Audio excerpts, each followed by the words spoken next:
Mira que...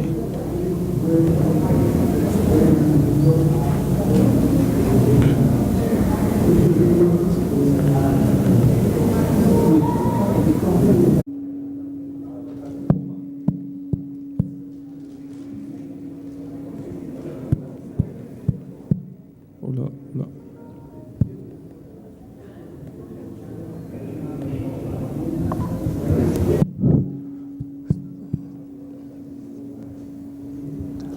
Buenas tardes, por favor, estimados colegas. Continuando con las actividades del Congreso de la Sociedad de Congreso de Obstetricia y Ginecología de nuestra sociedad. En este momento vamos a hacer un simposio que corresponde a manejo extremo de hemorragia postparto. Entonces, ¿cuál nombre es? Javier Vázquez. ¿Cómo? Javier Vázquez. Te paso al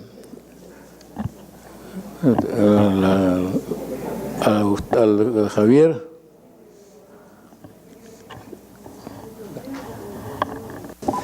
Bien, buenas tardes con todos. Vamos a dar inicio al simposio Manejo exitoso de la hemorragia postparto. El doctor Santiago Cabrera, que es el moderador, se encuentra en otra actividad, por lo tanto le voy a reemplazar. Tenemos como expositores al doctor Juan Manuel Burgos de Colombia, al doctor Carlos Fuchner de Bolivia y al doctor Luis Mesa Santibáñez. En primer lugar, va a hablar el doctor Juan Manuel Burgos Luna de Colombia, que es médico cirujano de la Universidad Nacional de Colombia, ginecólogo obstetra de la Universidad del Valle de Colombia, especialista en cuidado intensivo y medicina crítica, Universidad del Valle, ginecólogo intensivista de la Unidad de Alta Complejidad Obstétrica UACO, Fundación del Valle de Lili, y profesor adscrito a la Universidad ICESI Cali, Colombia. Va a tener 20 minutos para hablar manejo de la paciente NERMIS con hemorragia obstétrica.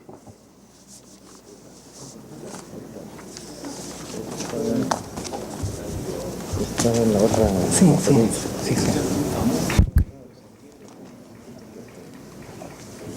No, está en la otra conferencia.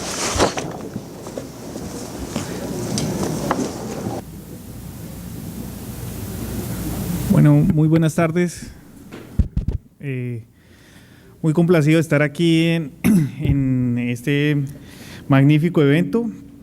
El tema que nos trae a hablar hoy acá es básicamente el manejo de la paciente NERMIS en hemorragia obstétrica.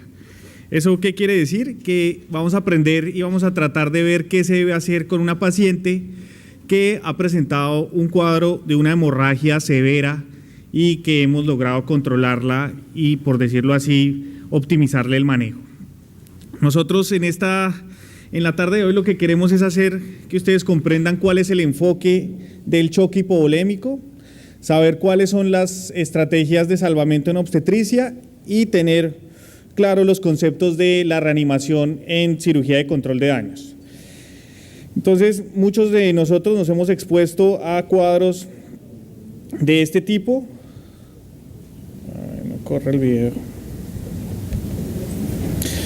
Donde lo que nos encontramos es que la paciente en ese momento entramos a operarla y nos encontramos con una catástrofe abdominal, donde lo único que obtenemos es un sangrado abundante y lo que indicamos en ese momento es tratar de controlar y optimizar todos nuestros conocimientos para salvar la vida de nuestras pacientes.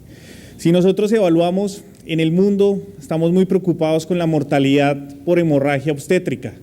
Y lo que nos hemos dado cuenta es que siempre fallamos en lo mismo.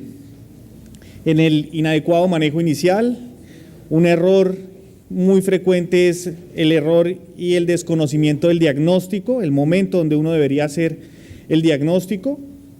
Y de ahí, si observamos los porcentajes que tienen mayor probabilidad de error y los que son causantes de mayor muerte materna, nos encontramos en que después de que nosotros hacemos el salvamento inicial, tenemos una inadecuada monitoría, prolongamos el tiempo de la monitoría sin hacer absolutamente nada y donde más tenemos problemas, que como lo pueden ver en este artículo, el 50% de las pacientes que nosotros manejamos generalmente tienen una reanimación incorrecta.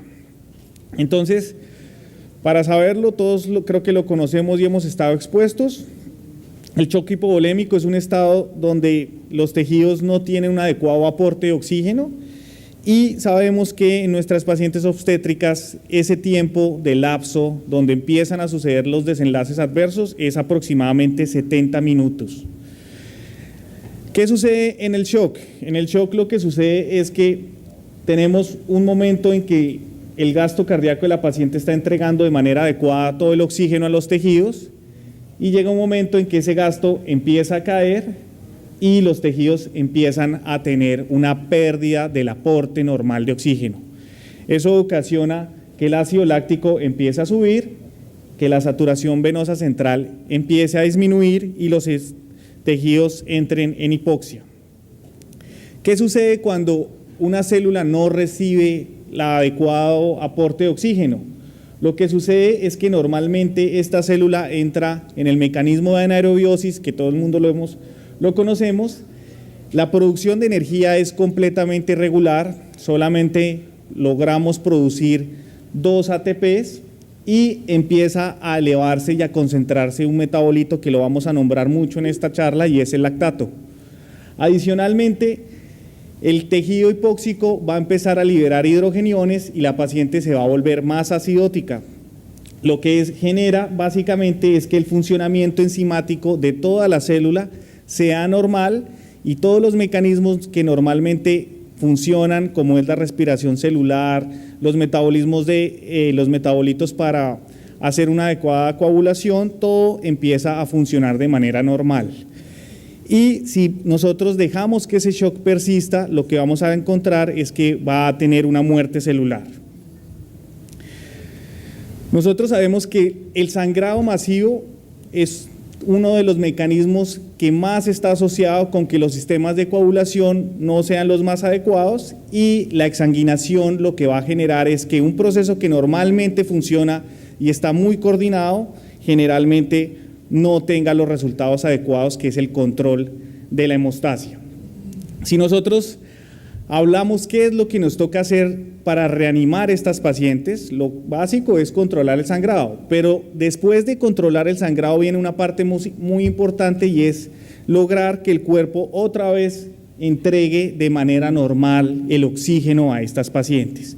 ¿Qué es lo que vamos a tener? Que lo que vamos a modificar, y lo hacemos todos los días, son estas variables. Estas variables son de cuidado intensivo, pero todo el mundo lo hace de manera indirecta y tenemos los resultados que tenemos. ¿Qué es lo que hacemos? Tratamos de mejorar el gasto cardíaco de nuestras pacientes. ¿Cómo lo hacemos? Aumentando la precarga, o sea, aumentando el llenado del ventrículo. ¿Cómo? Poniendo líquidos endovenosos y mejorando la transfusión.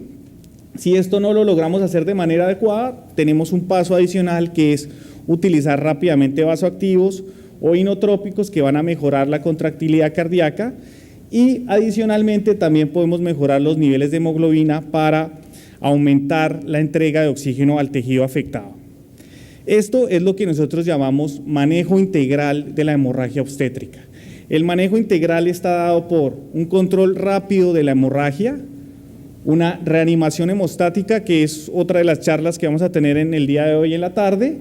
Aquí, para resumirle rápidamente, la reanimación hemostática se trata de privilegiar el uso de sangre y limitar el uso de cristaloides, eso lo vamos a relacionar más tarde, mejorar y reponer rápidamente los factores de coagulación que estamos perdiendo, control rápido de la hipotermia y controlar la acidosis metabólica secundaria. Entonces, ¿en qué punto estamos nosotros? En este punto, hasta aquí, a veces hacemos todas las cosas muy bien, que es controlar rápidamente la hemorragia. ¿Cómo la podemos controlar? Con el uso de balón de Bacri, el uso de suturas compresivas.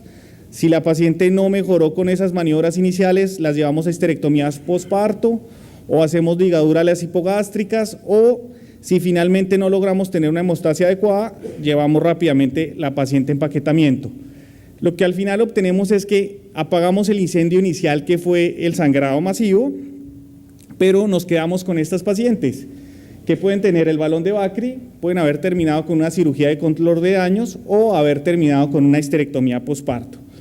Lo que nosotros queremos, y que esa sea la enseñanza de hoy, es que después de esto viene una parte muy importante que va a depender la salud de nuestras pacientes, y es que debemos controlar la reanimación posterior de estas pacientes. Entonces, lo primero es, utilicemos marcadores de shock para saber qué tan grave están nuestras pacientes.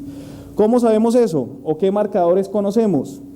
Debemos conocer que existen unos marcadores como son el ácido láctico, los gases arteriales, o si no tenemos ese tipo de medicamentos de laboratorios, lo que debemos tener y usar de manera continua es el llenado capilar distal. Si el llenado capilar distal es mayor a 3 segundos, sabemos que esa paciente está realmente comprometida.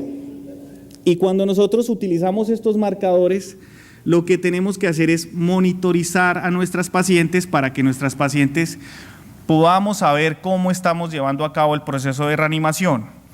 ¿Por qué es importante eso? Porque cuando nosotros hacemos una medición de ácido láctico, nosotros podemos decir de manera objetiva cuál es el riesgo de muerte de nuestras pacientes.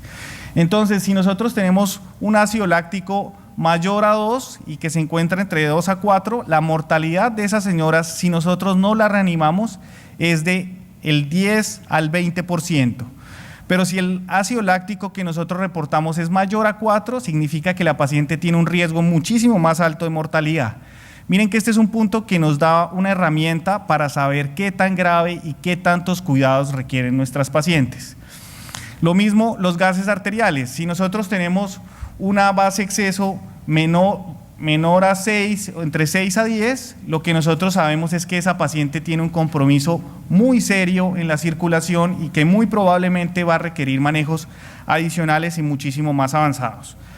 ¿Para qué sirve tener esos puntos? Porque de ahí ese va a ser el mecanismo y el punto de inicio de nuestra carrera de reanimación. Porque siempre nosotros hablamos de carrera porque queremos llegar a una meta. La meta es poder reanimar y mejorar todo lo que normalmente estaba comprometido. Entonces tenemos que las metas de reanimación de una paciente que ha sido sometida a un shock severo son ¿cuáles? Primero, mantener la presión arterial media en mayores de 65, valores mayores a 65, siempre tratar de optimizar la presión arterial media. Segundo, el primer ácido láctico que nosotros tenemos a las 6 horas después de la reanimación nosotros tenemos que volverlo a medir. ¿Para qué? Para saber que lo hemos depurado en un 30%. ¿Eso qué significa? Que las cosas que nosotros estamos haciendo, las estamos haciendo bien y la paciente va mejorando. Si nosotros no logramos una depuración del ácido láctico mayor al 30%, es un marcador de que esa paciente probablemente está empeorando y necesita ayudas adicionales. Adicionalmente a eso, tenemos otros marcadores que no son tan específicos, pero son muy buenos en la práctica donde no tenemos todos los recursos, que son el gasto urinario. Tener un gasto urinario mayor a 0.3 mililitros por kilo minuto nos permite saber que la paciente está llevando a cabo una buena perfusión del riñón y obviamente tener claro que hay que optimizar los parámetros de coagulación en estas pacientes. La primera medida que ustedes deberían utilizar en todos los niveles de atención, nivel 1, 2 o 3, para mejorar la presión arterial media sistémica es el traje anti-shock. Este traje lo que sabemos es que mejora y revierte rápidamente las situaciones de shock, principalmente transportando toda la volemia de los miembros inferiores a la cavidad derecha del corazón, o sea, mejorando el retorno venoso. Si eso sucede, lo que normalmente vamos a observar es que parámetros como son el índice de shock van a mejorar. ¿Qué significa? Que la paciente que estaba en un estado de hipovolemia, con el regreso de la volemia de los miembros inferiores al ventrículo derecho, lo que vamos a obtener es que esa paciente mejore la contractilidad y el gasto cardíaco en esas pacientes se optimice y tengamos mejores niveles de perfusión. Entonces, primera medida a utilizar para reanimar nuestras pacientes después de la hemorragia, utilizar el traje anti-shock. Básicamente, ¿qué es lo que va a hacer? Va a mejorar el retorno venoso casi que en un 30%. Si nosotros estamos optimizando la presión arterial, la tenemos por encima de 65, pero aún así el índice de choque de estas pacientes, que es uno de los puntos más importantes que hemos encontrado para reanimar a nuestras pacientes, es que si el índice de shock sigue estando por encima de 1.3, muy probablemente su paciente va a necesitar transfusión. ¿Qué significa eso? Que si usted está obteniendo valores mayores a 1.3, aún a pesar de que tiene el traje anti-shock puesto, muy probablemente esa paciente va a requerir transfusión en el transcurso de su manejo. Este índice de shock es una herramienta que es muy sencilla de utilizar y que nos brinda muchísima información y que sabemos que se correlaciona directamente con la necesidad de transfusión. Entonces, lo que nosotros debemos hacer es evaluar continuamente los parámetros de signos vitales y calcular constantemente el índice de shock. Si nosotros tenemos un índice de shock mayor a 1.3 a los 30 minutos, muy probablemente esa paciente lo que va a necesitar es transfusión de hemoderivados. ¿Por qué hablamos de transfusión de hemoderivados? Porque uno de los puntos donde más se ha optimizado los resultados es utilizando hemocomponentes para la reanimación de estas pacientes. Antes hablábamos de utilizar cristaloides, favorecer el uso de cristaloides, pero sabemos que las pacientes que se reaniman con cristaloides tienen desenlaces peores a los que uno obtiene cuando se reanima con sangre. ¿Por qué sucede eso? Porque básicamente la reanimación con dosis altas de cristaloides lo que ocasiona es que las pacientes entren más rápido en coagulopatía y favorece la mortalidad. ¿Qué han encontrado? Que los pacientes que tienen reanimaciones muy agresivas con más de 4.000 milímetros de solución salina o Harman en las primeras 24 horas tienen mayor mortalidad, a diferencia de las pacientes que reciben reanimación con hemoderivados. Por eso, ¿cuál es, digamos que la sugerencia que nosotros hacemos? Ya no pensemos en reanimar como nos habían enseñado, de 3 a 1. Si la paciente perdió 1.000, vamos a ponerle 3.000. Esa idea se tiene que ir saliendo de nuestras cabezas y pensar que los cristaloides únicamente nos sirven para mantener inicialmente a estas pacientes y después sí utilizar hemocomponentes, con lo que sí vamos a tener una respuesta muchísimo más favorable y probablemente nuestras pacientes tengan resultados mejores. ¿Qué hacemos y qué es lo que hemos aprendido? Si nosotros tenemos relaciones de transfusión, o sea, glóbulos rojos y plasma más cercanas a 1, probablemente nuestras pacientes mejoren y los resultados de mortalidad se disminuyan. ¿Qué vemos en esta tabla? En esta tabla lo que se observa es que si una paciente no recibe de manera adecuada los hemocomponentes, muy probablemente entre mayor tiempo pase hasta alcanzar una relación de 1 a 1, la paciente tiene mayor probabilidad de muerte. Entonces hablamos de que lo ideal es que estas pacientes reciban rápidamente hemocomponentes y que se privilegie su uso si están a disposición, a diferencia de los cristaloides.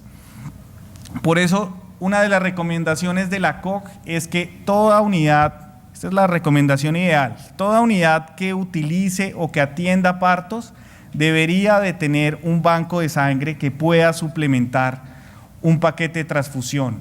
O sea, todas las unidades donde se atiendan partos deberían de tener sangre para suplir las posibles complicaciones que se vayan a presentar. Sabemos que esto no es lo ideal, pero uno tiene que ir pensando en que siempre debe mejorar la atención en sus servicios. Otro punto importante, utilizar coadyuvantes en la coagulación. Esta es una diapositiva que la vamos a ver mucho el día de hoy. El resultado del Woman Trial, donde es evidente que el uso de ácido tranexámico en las primeras horas lo que va a hacer es que va a reducir el porcentaje de muerte por sangrado. Tenerlo muy claro, la velocidad en que nosotros ordenemos el uso de ácido tranexámico mejora las sobrevidas de esta paciente.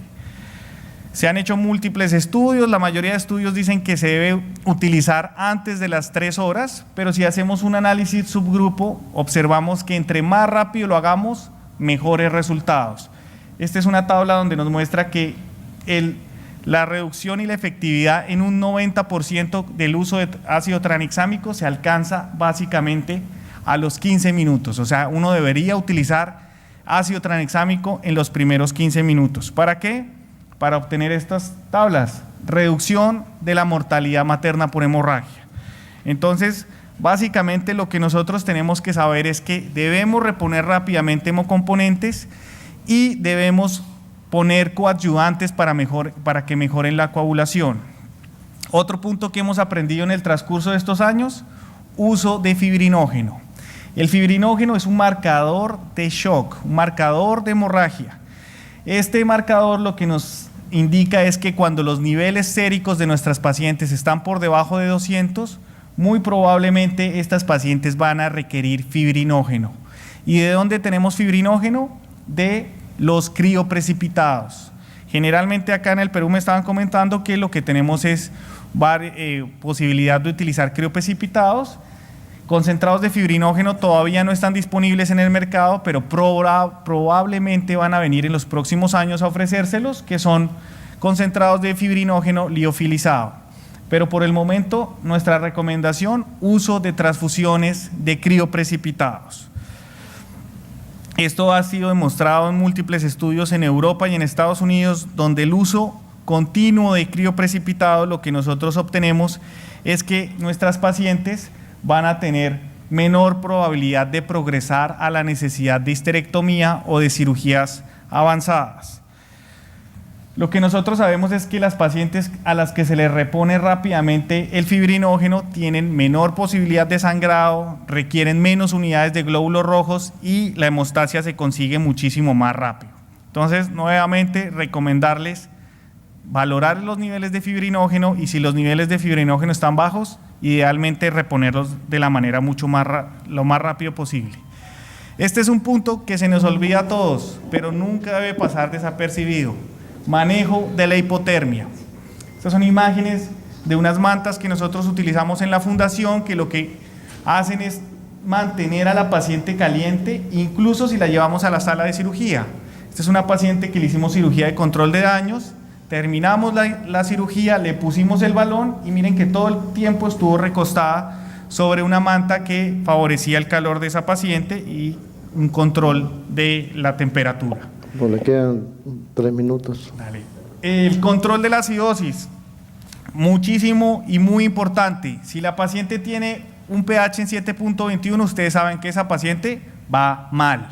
¿Qué habría que hacer? Tratar de pensar en que esa paciente se beneficiaría de manejo avanzado, o sea, poner a la paciente en ventilación mecánica para mejorar el control de la acidosis, evaluar durante las primeras 6 horas los parámetros de shock y si uno hace las maniobras iniciales como son recuperar la presión arterial media por encima de 65, controlar la temperatura, transfundir rápidamente las pacientes, lo más probable es que esa acidosis se vaya corrigiendo sola. En las primeras 24 horas, ustedes probablemente esa paciente la van a tener optimizada. Esta es la paciente que nosotros teníamos, les estaba mostrando, esto es un ejemplo de lo que nosotros hacemos, una paciente con necesidad de histerectomía, nos la enviaron en muy malas condiciones. Lo primero que hacemos nosotros, valorar qué tan grave quedó la paciente después de la cirugía y la intervención del control de la hemorragia, pH 6.7, base exceso de -30, ácido láctico en 12. Esa paciente tiene una probabilidad de muerte del casi que 90%. Miren las pupilas dilatadas completamente, uno diría, esta paciente ya está perdida, pero la diferencia de nuestras pacientes es que todas son jóvenes. La paciente que se embaraza está joven y se debe utilizar todos los recursos para reanimarla. Después de que nosotros tuvimos que reanimarla con 3.000 de líquidos en las primeras 24 horas, transfusión de 10 unidades de glóbulos rojos, 6 de plasma, 20 de crío, la pusimos en ventilación 2 días, uso de vasopresores, la desempaquetamos y esta es la paciente con sus 2 hijos, era una Gravia 3. Es una paciente que nosotros casi que nadie daba, digamos que los intensivistas pensábamos que estaban haciendo una cosa exagerada, pero nosotros sabemos que nuestras pacientes merecen toda la utilidad. La experiencia de nosotros, rápidamente, sabemos que esto es un reporte de 100 casos de hemorragias severas con necesidad de control de daños.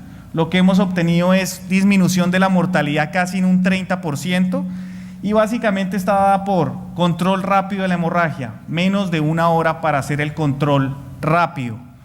Si no lo logramos, rápidamente hacemos cirugía de control de daños, dejamos el abdomen abierto, trasladamos a cuidado intensivo y miren aquí, transfusiones avanzadas, utilizando relaciones 1 a 1, 5 de glóbulos rojos, 6 de plasma, siempre utilizando plaquetas y crioprecipitado. ¿Para qué? Para reponer rápidamente el fibrinógeno.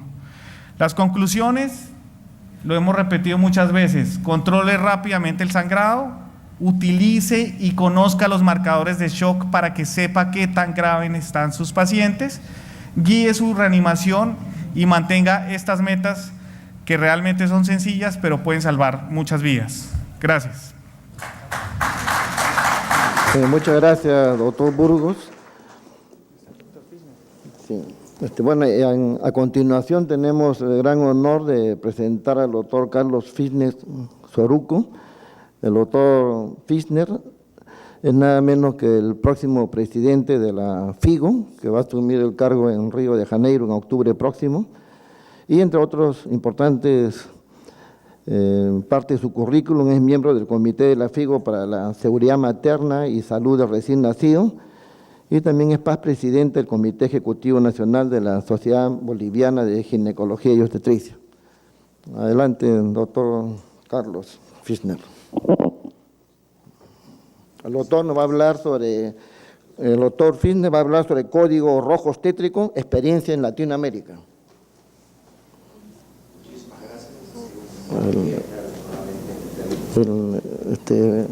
¿Se escucha? Gracias por la invitación. Es un honor estar nuevamente en Perú. Bueno, felizmente o infelizmente vamos a ver algunas diapositivas, o sea, cosas muy similares, ya que nos corresponde hablar de la misma temática, y durante los últimos años venimos todos concentrados en lo mismo. Nuestra experiencia en el manejo de la hemorragia posparto data aproximadamente de 20 años, cuando comenzamos en la FLASOC y seguimos en el Comité de Mortalidad Materna de FIGO. Nosotros fuimos los que, junto con otros actores, publicamos el paper del manejo de la hemorragia posparto, y por supuesto también comenzamos con los talleres de capacitación a nivel de la región. Posteriormente en todo el país, que después vino y se presentó con la gran experiencia que tuvimos en América Latina con la FLASOC en el proyecto de cero muertos maternas. ¿En qué consistía este proyecto? Sencillo y simple: disminuir la muerte por hemorragia posparto en la región de las Américas, en algunos lugares, en algunos países. Esta es la mortalidad materna en el mundo, y ven que Bolivia ocupa un lugar preponderante en la mortalidad materna. Nosotros hemos reducido la mortalidad materna en números reales de 600 por 100.000 a 300 por 100.000. Pero eso, como siempre comento, basta con saludar a la paciente que uno reduce esa mortalidad, digamos, diciéndole: señora, ¿cómo está usted? ¿Cómo se siente?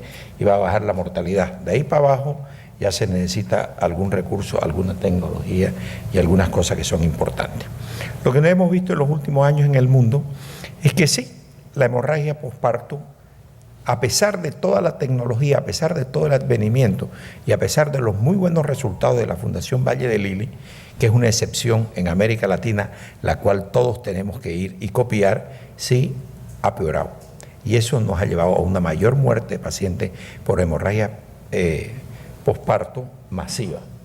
Y eso nos ha llevado a tener mayor número de transfusiones, mayor número de histerectomías y mayor número de cirugías que se arreglan. El índice de mortalidad materna en el mundo en este momento por hemorragia posparto es del 6.6%. O sea, cuando nosotros tenemos una hemorragia masiva, una severa, una hemorragia posparto severa, la chance de que esa paciente venga a fallecer es de 6.6%. Y ahora lo más dramático es que podemos ver que en nuestra región, en los países en desarrollo, es 5 veces más alto. El porcentaje para nosotros es de 12.2, cuando por los países desarrollados es de 2.4. ¿Esto qué nos dice? Que a pesar de las diferencias socioeconómicas y de infraestructura, las diferencias pueden ser explicadas por calidad de atención, que tenemos que comenzar a trabajar en eso, seguridad clínica, entrenamiento de los equipos de trabajo y manejo de la emergencia obstétrica como tal. O sea, ya no podemos nosotros estar solos, creernos que solo hacemos el milagro. Y cuando nosotros vemos, siempre hay una opción de mejorar la atención. Y si nosotros nos fijamos en la línea de la hemorragia posparto, la chance de mejorar la atención es el 70%, cuando que si agarramos nosotros un embolismo de líquido amniótico, por supuesto que no hay ninguna chance, o alguna. Entonces sí, si nosotros nos capacitamos y capacitamos los equipos, tenemos 70% de conseguir un éxito en esta situación y circunstancia. ¿En qué consiste el código rojo obstétrico? Sencillo y simple: diagnosticar choque en hemorragia obstétrica, activar el código rojo, que lo vamos a ver, asignar funciones y roles, aplicar el ABC de la reanimación, definir condiciones para manejo y cuidado definitivo y, por supuesto, la remisión dentro de la institución o para otra institución. Entonces, lo primero que tendríamos que ver, en mi hospital, ¿hay un código rojo? O lo que yo llame emergencia obstétrica o paciente por hemorragia, el nombre le podemos dar el nombre que queremos. Nosotros para la región de las Américas lo decidimos denominar código rojo obstétrico, porque el código rojo es otra emergencia a nivel mundial, por eso se le puso obstétrico. ¿Cuál es el sistema de activación? ¿Cómo lo activo? Salgo a carrera gritando, por teléfono, hay una alarma, algo tiene que haber para que todo en el hospital, todo el personal en el hospital sepa que yo tengo una emergencia obstétrica, tengo una paciente que se está muriendo por sangrado, con lo cual automáticamente se van a activar todos los servicios que me pueden ayudar para tal. Porque si no, si yo voy a comenzar a llamar uno por uno y a convencer uno por uno que termino, voy a terminar con una paciente muerta. Porque antes nosotros hablábamos de la hora dorada. Hoy día estamos convencidos, y los resultados demuestran, que la hora dorada se quedó muy larga, ya va a ser probablemente 30 minutos, cuando tenemos una hemorragia realmente que es masiva, que es importante. La otra cosa que tenemos que saber es con qué equipo yo cuento. Es diferente la maternidad donde trabaja Lucho y es diferente en Cholopón, con Chulucaba, cuando comenzó el proyecto de Figo, que se me olvidó que tuve el placer de estar por allá. Entonces tengo que tener claro y también tengo que saber cuándo voy a referir a mi paciente, porque el tiempo me es preciso para que esa paciente sobreviva. La paciente que nos mostró, sin duda ni una, a ellos le llegó, ya casi muerta, porque las pacientes que ellos tienen en su servicio, en su institución, porque también atienden pacientes graves, automáticamente las pacientes no llegan a tener esos criterios de severidad que tuvo esa. Entonces esa es una paciente que, si bien la consiguieron revertir, consiguió llegar al hospital, que es un hospital de cuarto nivel, y tienen todas las condiciones para sacarla adelante, pero son pocas instituciones que tienen esas condiciones de sacar adelante. Por supuesto que tenemos que llegar a tener instituciones así, a la cual vamos a referir nuestra paciente, pero también las instituciones que atienden parto tienen que tener lo mínimo. Y no voy a centrar en todos los otros proyectos de América Latina, sino que voy a centrar en el proyecto que fue en mi país, en Bolivia, en el Alto. El Hospital del Alto, el hospital boliviano japonés, de 3.180 partos, que atendía el 2014, tenía 17 o 18 muertes por hemorragia posparto. Era el índice más alto de hemorragia posparto en tierra firme de América Latina. Y decidimos intervenir ese hospital con toda su zona de influencia, con la ayuda de la OPS, por supuesto, la FLASOC y la Sociedad Boliviana. Ese es el área de influencia donde era el hospital y los diferentes lugares que se atendía el parto. Y el proyecto comenzó con un inicio donde fuimos a hacer una evaluación y de ahí tendríamos 2 seguimientos y el fin del proyecto durante el año. ¿Qué consistía el proyecto? Capacitar a capacitadores, porque ellos iban a tener la zona de intervención, iban a capacitar los hospitales de referencia. Y lo otro, la evaluación de seguridad para la atención de la hemorragia posparto en el hospital y un plan de mejoramiento y recolección de datos. Cuando nosotros terminamos con la recolección de datos y nos juntamos con la encargada de OPS y una asesora que se encargó del Ministerio de Salud, nos decía, si nosotros mandamos ese informe al presidente, al Ministerio de Salud y llega en manos del presidente de la República, lo echan al director del hospital, porque no cumplía más que el 12% de los criterios de seguridad que tenía el hospital. Pero la respuesta fue nuestra, mandémosle lo que hay y digámosle que hay predisposición a la gente de avanzar. ¿Y en qué consiste en el código todo esto que nosotros vemos? El ABC, vía permeable, todo eso que están viendo, tendríamos que enseñar en el taller, porque teníamos que capacitar a todo el personal que estaba en la emergencia sobre todas estas situaciones y circunstancias. Por supuesto, algunas estrategias como ser el manejo activo, los trajes anti-shock, los balones, cirugías compresivas, cirugía de Bell Lynch y todo el componente completo que tiene también el uso de los diferentes medicamentos, tanto para la prevención como para el manejo, como también las diferentes cirugías o diferentes técnicas que existían para lo mismo. Y ese fue el primer taller, que casualmente fue un colega del doctor que nos acompañó, quien fue los encargados de capacitar a la región, fue Colombia, fue el Hospital Universitario de la Fundación Valle de Lili, y a mi persona y a la doctora Mostajo fuimos los responsables país. Entonces, por supuesto, ¿qué problemas siempre van a haber?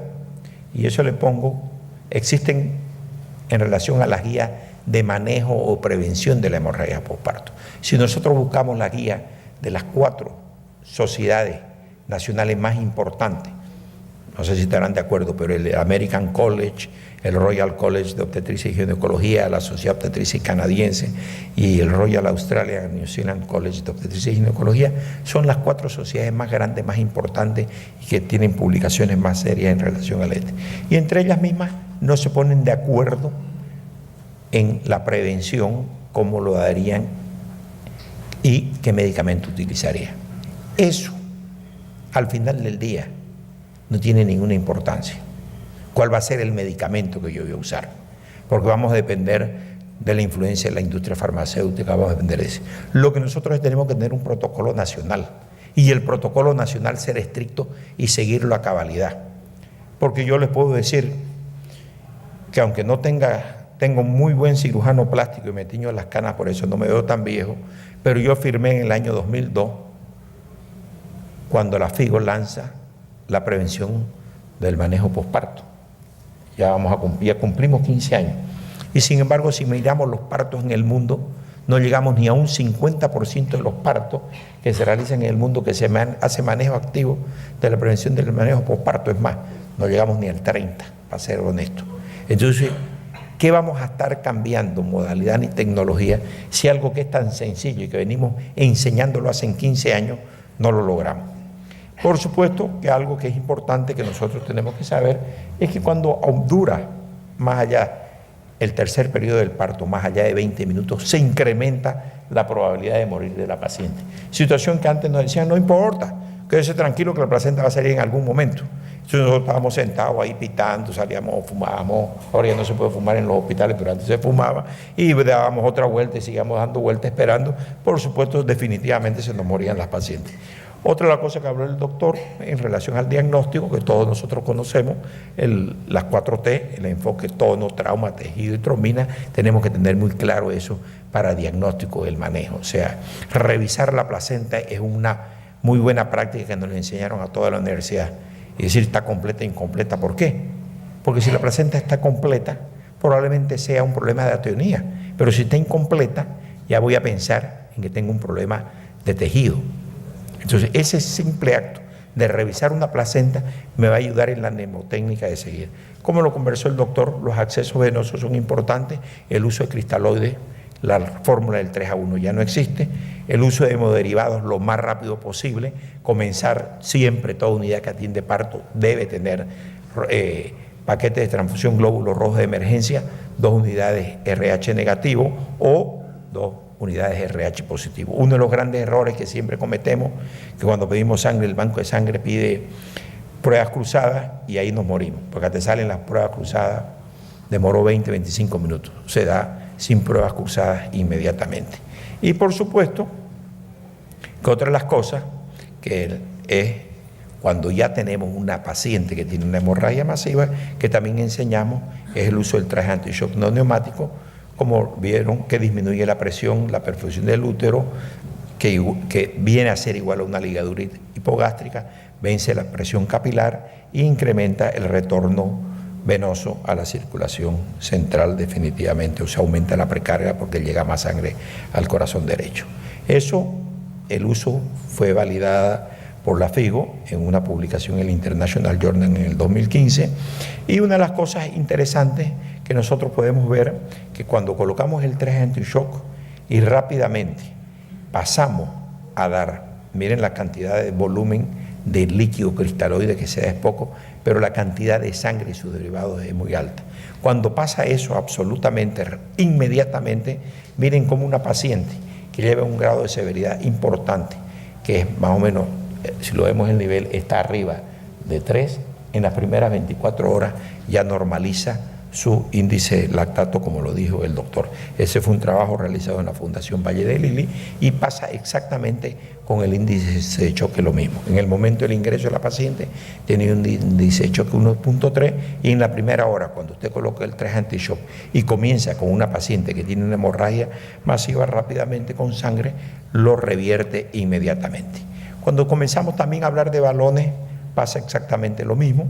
Las grandes, nadie se pone de acuerdo, pero sí que sabemos tienen un 94% de efectividad.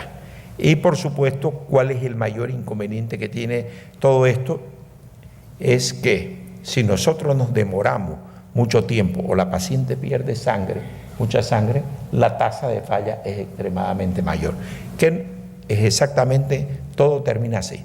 Es el tiempo o la cantidad de sangre que pierde la paciente la que nos hace que fallen todas las tecnologías. Entonces, los predictivos de falla del uso del balón son, por supuesto, vía de nacimiento, tiempo y magnitud del sangrado y presencia de coagulopatía. Por eso, ya como recomendación, que si el sangrado no disminuye en los primeros 15 minutos que comenzamos el manejo clínico, comencemos inmediatamente a colocar el balón y, por supuesto, que si va pasando, la falla es alta. Lo mismo pasa en sutura. Como le digo, nadie se pone de acuerdo, entonces nosotros como país vamos a tomar una decisión. Las tasas de éxito, cualquiera que sea, la cirugía conservadora, sea sutura de Behling, embolización arterial, ligadura hipogástrica o tamponamiento, es aproximadamente alrededor entre el 90 y el 95%. Y pasa exactamente lo mismo. Son eficientes cuando yo las hago en la primera hora. Cuando yo paso de la segunda hora, ya la falla es mayor.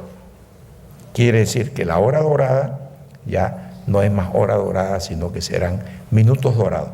El momento es que nosotros tenemos que tener el diagnóstico preciso, tenemos que tener completamente, saber si tenemos una paciente, como lo dijo el doctor, que ya está severamente comprometida, que ya tiene acidosis, que su probabilidad de morir es alta, como ser un índice de choque arriba de 1.3, un ácido láctico arriba de 2, probablemente ya no voy a hacer ninguno de estos manejos, sino que voy a ir a un manejo mucho más agresivo, porque esa paciente ya la estoy perdiendo. Y en eso probablemente vendrá la nueva redefinición de la hemorragia. Porque al final 300, 500, 800 mil, hace 20 años, yo le comentaba hoy día en el almuerzo, yo tengo una diapositiva de hace 20 años de 500 ml, no es lo mismo para una paciente de 8.5 hemoglobina que para una paciente con 15. Una paciente con 15, con 500 ml no le pasa nada, pero una paciente con 8, sangra 500 ml la tengo choqueada. Entonces, definitivamente, pero no es eso lo que nos va a cambiar. Lo que nos va a cambiar es que nosotros tengamos un equipo y tengamos los insumos y tengamos la calidad.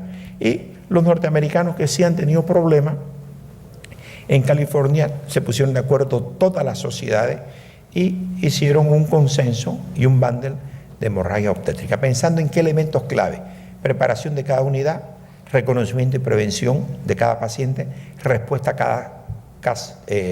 cada caso de hemorragia y, por supuesto, el aprendizado. ¿Qué tenía esto? Un carro de hemorragia, kit para el manejo para la hemorragia, equipo de respuesta rápida, protocolos de transfusión masiva, educación en protocolos basada en simulación con debriefing, evaluar el riesgo de la hemorragia antes del parto, durante el parto y posparto, determinar de manera acumulativa la pérdida, manejo activo del tercer periodo, como le dije, protocolo de manejo de la hemorragia obstétrica estandarizado y unificado. Ya no existe eso. El protocolo lo determina o el país o lo determina la institución y se sigue así, de acuerdo a la gravedad del caso y con lista de chequeo. Programas de soporte para las pacientes, por supuesto, establecer la cultura de reuniones, revisión interdisciplinaria de los casos de muerte materna o morbilidad materna extrema por hemorragia postparto y revisión de indicadores y resultados. Eso es lo que tenemos que hacer en nuestra institución. Tenemos que aprender de todos nuestros casos. ¿Qué es lo que pasó en California después de que comenzaron con esto? Sencillo, aumentaron el uso de útero tónico, aumentó el uso de balones y aumentó también el uso de crioprecipitados. Todo se aumentó. Lo mismo nos pasó a nosotros en el Alto. Después de que fuimos al Alto, fue por primera vez que se comenzó a usar crioprecipitado en el hospital. Antes no lo utilizaban absolutamente nada. Y otra de las cosas que tenemos que continuar y volviendo a recapacitar de nuevo todo el personal. Yo me capacité ahora y después de 2 años perdí mis prácticas porque no tengo el número suficiente de partos como para tener la experticia. A diferencia del doctor, que 2 veces por semana por lo menos tiene una hemorragia postparto severa, todos los días ellos están entrenando, todos los días están capacitando. ¿Qué pasó? En el año se capacitaron en el hospital boliviano holandés 234 personas, todo el mundo del hospital, no solamente los médicos, anestesistas, enfermeras, auxiliares, la barrendera, el portero, y de la red se capacitaron 61 personas. Y, por supuesto, cambió el hospital, ya tenían sus trajes anti-shock, ya tenían su carrito de parada, medicamentos, vía aérea, etcétera, etcétera, etcétera. Esos fueron los casos que le fueron llegando, derivado de otro hospital, retención placentaria, índice de shock 1.7, el índice de choque, y así por adelante fueron mejorando sus pacientes, aprendieron el uso de los trajes anti-shock, ya tenían todos los hemoderivados para una transfusión masiva. Por supuesto, antes tenían una heladera que no servía, se compró el equipo adecuado para conservar y mantener. Y para terminar, estos fueron los resultados. En el año 2014, antes de la intervención, en 3.186 partos hubieron 17 muertes. En el año 2015, en 3.479, 0. En el año 2016 hubo una muerte de 3.821 partos y en el año 2017 hubo una muerte. ¿Cuál fue la gran enseñanza que nosotros nos llevamos de esta situación? Que al mejorar en la competencia del manejo de la hemorragia postparto, también se mejoraron otras competencias, como ser de las pacientes que venían con hipertensión, entonces manejaron mejor porque ya manejaban como equipo, entonces les fue muy fácil comenzar a utilizar los protocolos para las diferentes otras patologías que eran severas. Esa fue la experiencia de nosotros en Bolivia. Por supuesto que también hay experiencias en Guatemala, lo mismo pasó en República Dominicana, en los diferentes países. Una de las experiencias más exitosas definitivamente fue la del Alto Bolivia, que estamos esperando que la Organización Mundial de la OPS la publique. Muchísimas gracias. Muchas gracias, doctor Fischner. Y a continuación presentamos al doctor Luis Mesa Santibáñez, quien va a hablar sobre metodología de la clave roja en servicios de salud del Perú. El doctor Mesa es médico cirujano, ginecobstetra de la Universidad Nacional Mayor de San Marcos, es profesor de dicha universidad, es jefe de docencia del Instituto Nacional Materno Infantil, miembro titular de la SPOG, fellow del Colegio Americano de Gineco-Obstetricia y capacitador internacional de la Sociedad Canadiense de Obstetricia y Ginecología. Adelante, doctor Luis. Ok, muy bien. Mientras van preparando la presentación, vamos comentando. Nosotros acá en el país, la capacitación de hemorragia cero, a través de la FIGO, del CLAP, y también a través de OPS y FLASOG, lo recibimos en abril del 2015. Y recuerdo que el equipo del instituto que fue a esa capacitación, por supuesto, intensivistas, mis equipos de emergencia, gente que tenía mucha experiencia en el manejo, decían que, bueno, pues nosotros somos los expertos, ¿no?, que nos van a enseñar. Terminamos la capacitación y salimos a la reflexión, tenemos mucho que aprender. Y ese es el compartir que vamos teniendo. Entonces, en el 2015 se empieza en el país un cambio que poco a poco con OPS empieza a trabajar. Y se empezó a trabajar las zonas de Cajamarca, la zona de Amazonas, Loreto, Puno. Ok, gracias. Y en estas zonas se empezó a trabajar lo que es el hemorragia cero y el manejo de las estrategias que se deben estar dando.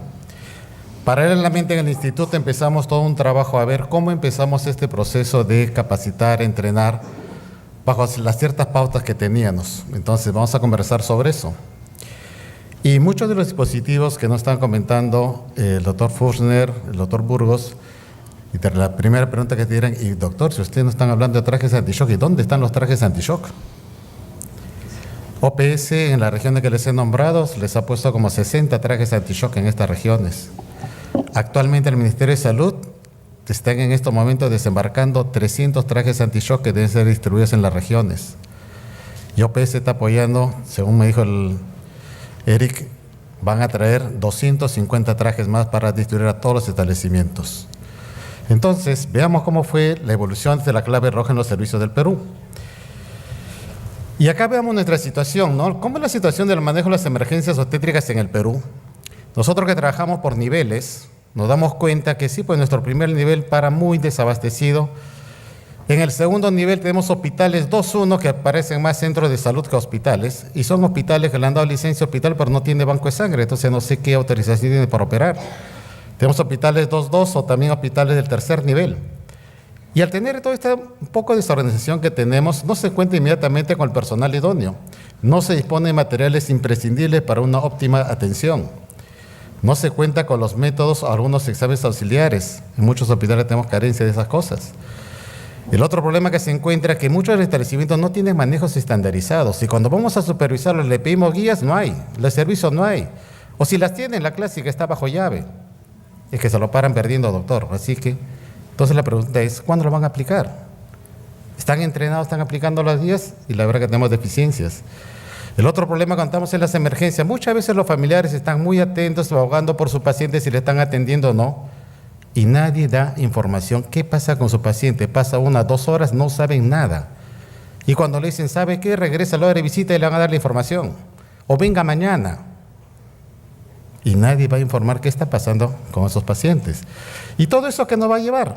Va a haber un manejo inapropiado, vamos a tener muerte materna, neonatal, secuelas graves de estos pacientes por la demora en la atención, mayores costos en las atenciones y desprestigios. Acá en Lima ya algunos conocen, hay unos que le llaman hospitales de la muerte. O hay otro hospital muy conocido que se llama Casimiro Ulloa. Entonces, esos lamentablemente tenemos que evitar. Tendrán muy buenos profesionales, pero lamentablemente sus resultados no son muy buenos. ¿Qué cosas más se han detectado? Y acá vamos a hacer comentarios. La subestimación de los problemas, el sangrado. Yo siempre estoy comentando, le digo, tenemos acá números mágicos en el país, o mi instituto por lo menos. Una cesárea, ¿cuánto sangra? Todos los reportes 500 centímetros. Un parto, 150, con epicio 200. En todas las historias. ¿Qué estamos haciendo? Hay todo un proceso. Cirugía segura, tenemos la enfermera que nos para chequeando todo, qué vamos a hacer, cómo vamos a hacer, qué vamos a operar, etcétera, etcétera. Y estamos dando la indicación que ellas son las que van a controlar sobre el sangrado. Por supuesto, ahora están empezando a pesar todas las gasas de la cirugía. Están empezando a controlar los frascos de succión y ver exactamente cuánto está sangrando. Y por supuesto ya sucedió. Un cirujano dijo 500. No, doctor, son 650. No, es 500. No, pues, sinceremos las cosas. Igualito tenemos problemas con la sepsis. La paciente hace fiebre, la enfermera o la obstetriz va y le pone su metimazol intramuscular y punto. No avisó. Ah, pero ¿para qué molestar al doctor? A las 8 de la mañana le van a pasar visita. Entonces, ¿qué va a pasar? Subestimación de la gravedad. ¿Y eso que nos va a llevar? Alarma tardías, falta de activación de los eslabones para que el equipo pueda actuar inmediatamente y tomar las acciones pertinentes. Y muchas veces cuando van, no conocen los protocolos que tienen que aplicar. El otro problema, no trabajamos en equipo. Cuando tenemos estas emergencias, ¿habrá un líder? ¿El personal estará capacitado realmente para actuar ante esa llamada de emergencia? ¿El tratamiento será el correcto? Entonces, todos esos problemas nos están llevando a que tengamos malos resultados. Y otra cosa que es bien importante, no hay revisión de los eventos centinela en muchos establecimientos. Eso sí me agrada que en el instituto, sin que hagan reclamo de familiar, etcétera, cuando hay un daño, cuando hay un problema, empiezan a revisar para ver en qué falló el sistema. Y siempre mandan a los de auditoría recomendaciones a los jefes de departamento de servicios para que se mejore. Nos guste o no nos guste, creo que es una actividad muy importante. Entonces, todo esto a qué nos lleva, que nosotros tenemos que tener estandarización al manejo de las emergencias, creación y fortalecimiento de los servicios de emergencia obstetricia neonatal en el país, capacitación permanente personal técnico, profesionales y técnicos, reforzamiento del trabajo en equipo, que no lo tenemos, y tratamos de que cuando trabajemos de las claves, empecemos a trabajar eso. Observen, ahí están las dos guías. La guía de las claves, desde el año 2000. El MINSA recién en el 2010 los aprueba con documentos. Esa guía de manejo de las emergencias obstétricas va del año 2006. El MINSA lo actualizó en el 2014. ¿Y por qué no se publicó? Porque simplemente cambiaron modelo de cómo se debe hacer una guía clínica. Y todo lo trabajado, se quedamos sin actualizar nuestras guías. Entonces, como le comentaba, en San Martín empezó esto en el año 2000, nuestras claves. Perfecto, se empezó a trabajar. Pero más que todo nos decía qué funciones cumplía cada uno de los integrantes del equipo, las funciones. Pero lamentablemente no nos desarrollamos cómo se trabaja en equipo, cómo trabajamos en forma coordinada. Nosotros hemos sido mucho los desarrollos que estuvo en Colombia, con su código rojo. Y acá en el código rojo la diferencia que tenía con nuestra clave es que ellos sí proponen realmente lo que es un trabajo en equipo. Y fíjense, en ese trabajo en equipo se asignan roles. Y el rol lo va desempeñando la persona más capacitada. Pero empieza la emergencia, cada cual asume un rol, con el personal que tenga. Si está el médico asume el liderazgo. Si no tengo el médico, será la obstetriz. No está la obstetriz, hará la enfermera, empieza a manejar el caso. Pero la idea es salvar esa vida. Entonces, los códigos y claves de sistemas de respuesta rápida están integrados por equipos profesionales entrenados. Ojo, ¿qué significa entrenados? Que tienen que hacer simulaciones, tienen que hacer prácticas. Porque cuando sucede el hecho real, estén preparados para una respuesta efectiva. ¿Ya hemos visto esto? ¿Y qué sucedió entonces en el año 2016? El Ministerio de Salud convoca a OPS, convoca al instituto, le dicen, ¿sabe qué? Tenemos que desarrollar las clínicas y debemos empezar a trabajar. ¿Cómo vamos a trabajar? Para desarrollar estas claves. Actualización de las claves. Por supuesto, cuando dijimos actualización de las claves, trabajemos sobre la base que ya tenemos. Trabajemos sobre las claves que se desarrollaron, la clave roja, azul, amarilla. Trabajemos sobre esa guía de práctica clínica y pongamos los últimos conocimientos que se han actualizado. Y ese fue el trabajo que nos ha llevado a llevar a esto. Actualmente ya el instituto lo tiene aprobado, que es el manual de procedimientos en las claves de emergencias obstétricas. Como ha sido un trabajo conjunto con el Ministerio de Salud, el Ministerio de Salud le hemos entregado todo el documento para que lo saquen una resolución ministerial. Y por supuesto ya tenemos aproximadamente casi 6 meses, 8 meses esperando esa gran aprobación. Entonces, pero el instituto ha seguido trabajando. Desde el año pasado ya se han hecho como 4 cursos de réplicas en el instituto. Este año ya tenemos 3 cursos, pero tenemos una región que estamos interviniendo ya 5 años. Es la región La Libertad, donde todos estos modelos se han aplicado. Y la región La Libertad es la única región a nivel nacional que en los últimos 5 años su razón de muerte materna ha ido descendiendo. Desde 35 a 36 muertes, ha bajado el año pasado hasta terminar en 22 y actualmente solamente tiene 9 muertes maternas. Y todos están trabajando. Y el entrenamiento no solamente para médicos, enfermeros, obstetrices. Todo serumista que ingresa a la región entra a un curso de capacitación. Todos. Entonces todo el mundo sabe cómo van a manejar.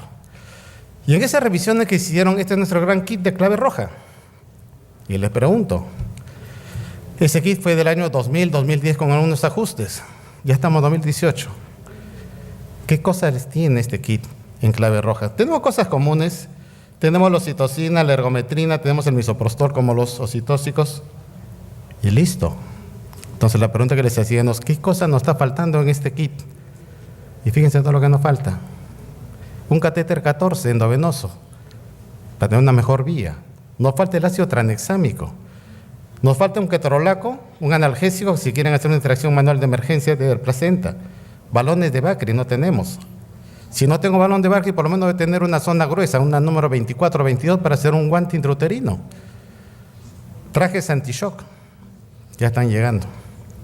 Y también vean que era importante calentar las soluciones. Y también, ¿qué cosa vimos? Que